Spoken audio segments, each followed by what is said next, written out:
Coucou tout le monde, bonjour et bienvenue sur ma chaîne. J'espère que vous allez tous très bien. Aujourd'hui, c'est une story time. Je ne l'ai jamais fait, c'est la première fois que je la fais. Mais c'est tout simplement que j'ai eu cette conviction-là en moi de la faire cette vidéo. Je vais vous parler un tout petit peu de moi, une toute petite partie de ma vie, quelque chose d'immense que Dieu a fait pour moi. Et à travers cette vidéo également, j'aimerais dire à tous ceux qui pensent que Dieu n'existe pas, qu'il existe vraiment. Si nous regardons attentivement, nous verrons les choses qu'il fait dans notre vie chaque jour. Et pour ma part, ça a été vraiment un boom. Je vous raconte tout. À tout de suite.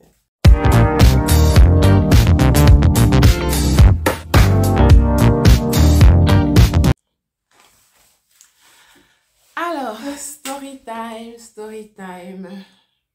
Déjà, je tiens à préciser que pour moi, Dieu fait des choses merveilleuses chaque jour. Le fait de me lever tous les matins, de respirer, d'avoir de quoi manger, c'est une bénédiction, c'est une grâce parce que beaucoup de personnes à travers le monde n'ont pas ce privilège-là. Aujourd'hui, donc, j'ai décidé de vous raconter cette petite partie de ma vie. Il s'agit de ma grossesse et de mon accouchement. Je vais me battre pour que la vidéo ne soit pas très longue. Alors, tout commence il y a de cela un an, un peu plus d'un an parce que mon fils a un an aujourd'hui, lorsque je suis enceinte. Déjà, lorsque je découvre que je suis enceinte, mon mari et moi, nous sommes contents. On remercie Dieu pour la grâce de la vie et pour le bon moment choisi. OK? Mais je commence à faire mes visites normalement à l'hôpital, tout va bien. Jusqu'à un beau jour, j'arrive à l'hôpital.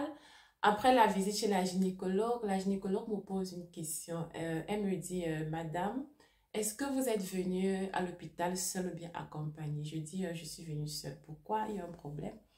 Elle me dit, vous êtes venue à pied? J'ai dit, oui, j'ai marché. Elle me dit, vous ne pouvez pas rentrer à pied. Il faudrait que quelqu'un vienne vous chercher parce que vous ne pouvez pas rentrer à pied.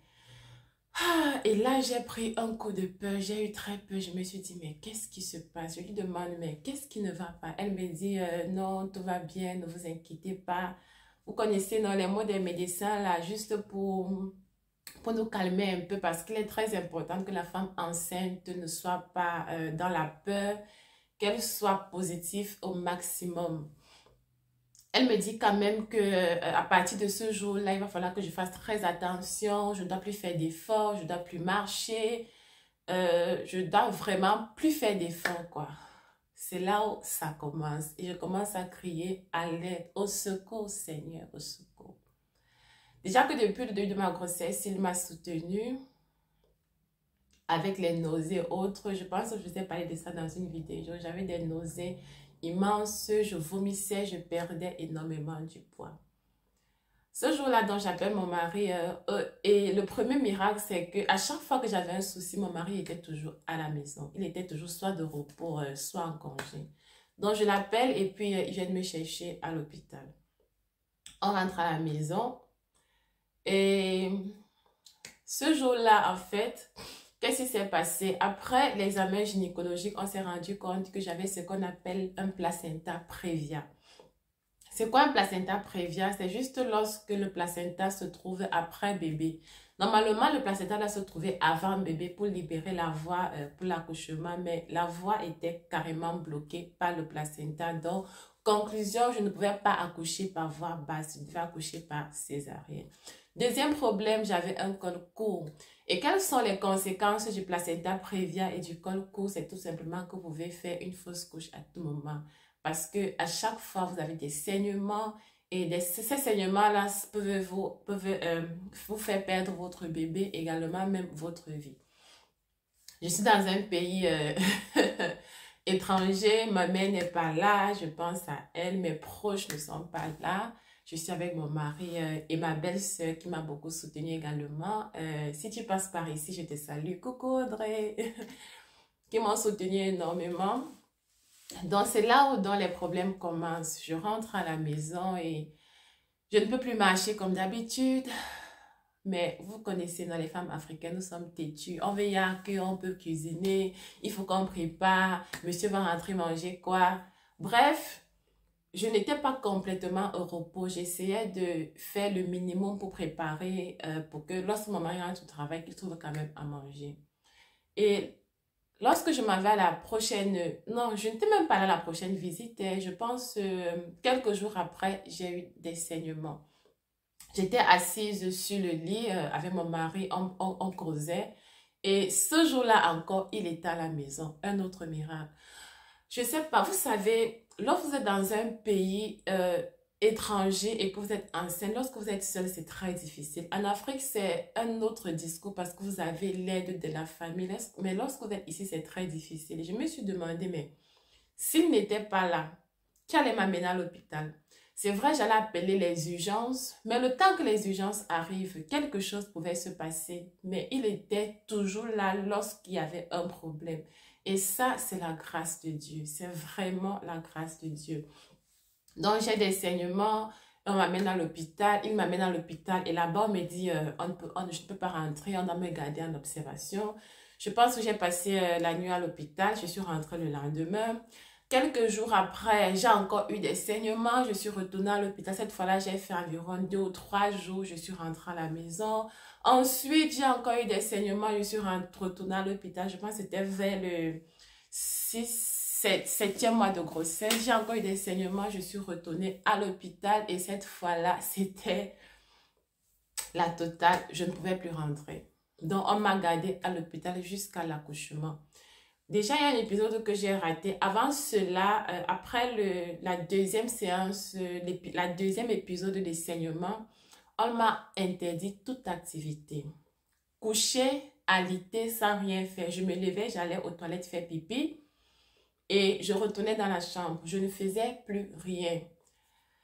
La vie du bébé indépendait et ma vie également. Je ne faisais plus rien. C'était pas facile, mais Dieu m'a soutenue. Et pendant cette période où je ne pouvais plus rien faire, je vous assure, Dieu a suscité des personnes que je ne connaissais pas, des personnes qui n'étaient pas familières à moi, me faisaient à manger. Je ne manquais pas de quoi manger. Mon mari allait au travail, il rentrait tard, j'étais à la maison seule, c'était en plein Covid, il n'y avait pas de visite, donc même ma belle-sœur, je ne pouvais même pas la voir. Mais le Seigneur a suscité des personnes qui m'apportaient à manger. Le Seigneur a suscité des personnes qui ont fait des courses pour moi. Moi, je n'ai fait aucune course pour mon bébé. Ma belle-sœur a fait des courses, d'autres personnes ont fait des courses. Bref, je vous assure, c'était un wow. J'étais abandonnée à moi toute seule. Je pensais dans ma tête que je devais être abandonnée à moi toute seule. Mais le Seigneur a soutenu a suscité des personnes que je ne connaissais même pas et qui m'ont soutenue pendant toute la grossesse. À manger, la layette, tout. Je n'ai pratiquement manqué de rien pendant tout ce moment-là. Pendant mon séjour à l'hôpital, les infirmières étaient juste waouh, c'était en plein Covid, mais tout le monde était gentil. Bref, j'étais traitée comme une princesse, quoi. C'est comme s'il fallait que je passe par là. C'est comme s'il fallait que j'ai ces problèmes pour me retrouver à l'hôpital et être entourée par de belles personnes. Ça, c'est la première partie de ce miracle que le Seigneur a fait pour moi. La suite, c'est waouh. La suite, c'est waouh. Après mon accouchement, j'ai accouché, tout s'est bien passé. Après mon accouchement, déjà pendant que j'étais enceinte, je faisais un cours en ligne. Et après l'accouchement, il fallait que j'aille en stage, en présentiel. Et pour aller en stage, il fallait trouver une nounou pour s'occuper de mon bébé pendant que je suis en stage, les heures de stage, et ce pendant environ 4 mois. Je vous assure que là, ça a été le gros miracle. Je vais vous épargner les détails. Je vais aller droit au but. Dieu a suscité une maman qui n'est pas ma mère, qui n'est pas camerounaise comme moi, qui n'est même pas africaine comme moi. Déjà, avant ça, j'ai eu une nounou qui a a eu un autre boulot et elle m'a lâché en pleine semaine comme ça. J'étais perdue, je cherchais de l'aide partout. Et ça sent que le Seigneur me dit, ma fille, tranquillise-toi, je suis là. Et cette maman est venue. Elle m'a appelé au téléphone. C'est une maman que j'ai rencontrée lorsque je suis arrivée à Italie. Elle m'appelle au téléphone et elle me dit mais moi je suis là et toi tu cherches encore de l'aide partout. Viens, on va se serrer chez moi. Je vais te préparer une place avec une place pour toi et pour le bébé. Je vous assure, mes précieux, quand Dieu fait quelque chose pour toi, il suscite même des ennemis. Parfois même il suscite même des ennemis pour contribuer à ton bonheur. Cette femme m'a donné la chambre de son fils. Elle vit avec son mari, son fils, eux sont trois dans la maison.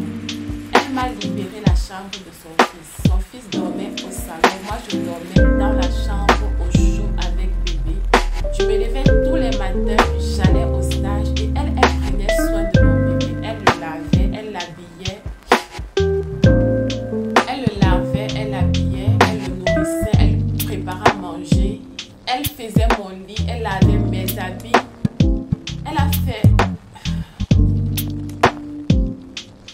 Il y a des personnes qui disent que Dieu n'existe pas. Dieu existe. Dieu existe et quand il veut faire quelque chose pour vous, il le fait au-delà de la compréhension. J'ai des larmes aux yeux parce que c'est juste wow. Quand Dieu veut faire quelque chose pour vous, il le fait au-delà de la compréhension. Cette femme a fait tout cela. Elle a pris soin de moi. Elle a pris soin de mon bébé. Elle m'a donné une place chez elle sans me demander un 5 francs. Sans me demander un 5 francs. Dieu existe. À travers cette vidéo, je veux juste exhorter 2 ou 3 personnes. Si tu passes par ici et que tu traverses des moments difficiles dans ta vie, ça peut être la maladie, ça peut être une relation de couple, peu importe ce par quoi tu passes, ma chérie, ou bien, je sais pas, si tu es homme, si tu es femme, si tu es jeune, si tu es enfant et que tu regardes cette vidéo, mets tes genoux au sol, prie le bon Dieu, le Dieu qui est là-haut et que beaucoup de personnes ignorent. Il trouvera la solution pour toi.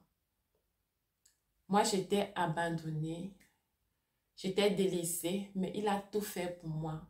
Aujourd'hui, je suis en bonne santé. Mon fils a 1 an, bientôt 4 mois. Il est en bonne santé. Et tout ceci grâce à Dieu. Si vous êtes seul, ne pensez pas que vous êtes seul. Dieu est avec vous. Si vous êtes seul, vous souffrez, ne pensez pas que tout est fini. Il y a encore de l'espoir. Tant qu'on vit, il y a de l'espoir. Priez et demandez à Dieu. Quand tout le monde vous abandonne, tout le monde vous tourne le dos, il y a une personne qui ne vous tournera jamais le dos, c'est Dieu.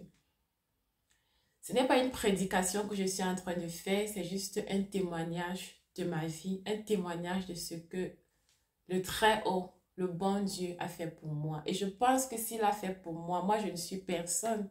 Moi je suis imparfaite, moi je suis une grande pécheresse. Il y a des personnes 1000 fois mieux que moi, 1000 fois bien que moi, 1000 fois grand de cœur que moi. Pourquoi il ne fera pas pour vous? Priez. Priez et demandez. J'espère que cette vidéo vous a plu. J'espère qu'elle t'a parlé. Et sur ce, je vous dis à bientôt. Peut-être pour une autre story time ou alors pour une autre vidéo. Bye bye.